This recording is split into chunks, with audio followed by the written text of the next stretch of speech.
প্রেমিকাকে নিয়ে পালানোর জেরে এক যুবককে পিটিয়ে খুনের অভিযোগের তীর পুলিশ ও মেয়ের আত্মীয় স্বজনের দিকে। চাঞ্চল্যকর ঘটনা চেলাগাং সুভাষ কলোনি এলাকায়। মৃত যুবকের নাম গৌতম দাস।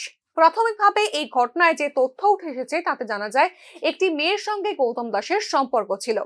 মেয়েটিকে নিয়ে পালিয়ে যায় এই যুবক, যদিও 24 ঘন্টার মধ্যেই তাদের দুজনকে আটক করতে সক্ষম হয় সাবরুম থানার পুলিশ। মৃত যুবকের মা অভিযোগ করেন, আটক করার পর তার ছেলেকে বেধড়কভাবে মারধর করে পুলিশ ও মেয়ের বাড়ির লোকজন। রাস্তার মধ্যেই তার ছেলেকে পুলিশ নির্মমভাবে মারধর করে বলে কান্না ভেজা চোখে অভিযোগ করেছেন মৃত গৌতমের মা। মারধরের কারণেই তার ছেলের মৃত্যু হচ্ছে বলে গৌতমের মায়ের অভিযোগ।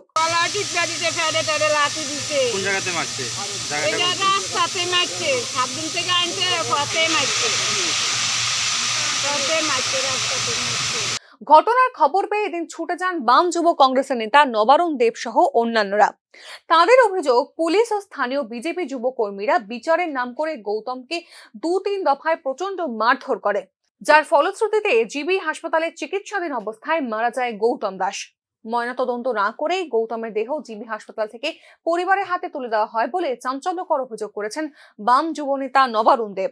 নেতা যুব মোর্চার নেতারা পেটায় গতকালকে জিবি হসপিটালে তার মৃত্যু হয় চিকিৎসাধীন অবস্থায়। এবং আমরা দেখলাম এই গুন্ডারা যখন মারছে তখন তার হসপিটালে চিকিৎসা হচ্ছেন।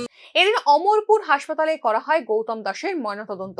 যে কোনো অপরাধের জন্য দেশে আইন কানুন রয়েছে, তবে এক তরতাজা যুবককে পিটিয়ে খুন করায় যে গুরুতর অভিযোগ সামনে এসেছে এবং বিশেষ করে সাবরুম থানার ভূমিকা নিয়ে যে ধরনের অভিযোগ করছেন মৃত যুবকের পরিবার, তার সঠিক ও নিরপেক্ষ তদন্ত হলেই গৌতমের মৃত্যুর প্রকৃত কারণ উঠে আসবে বলে স্থানীয় মহলের মতামত।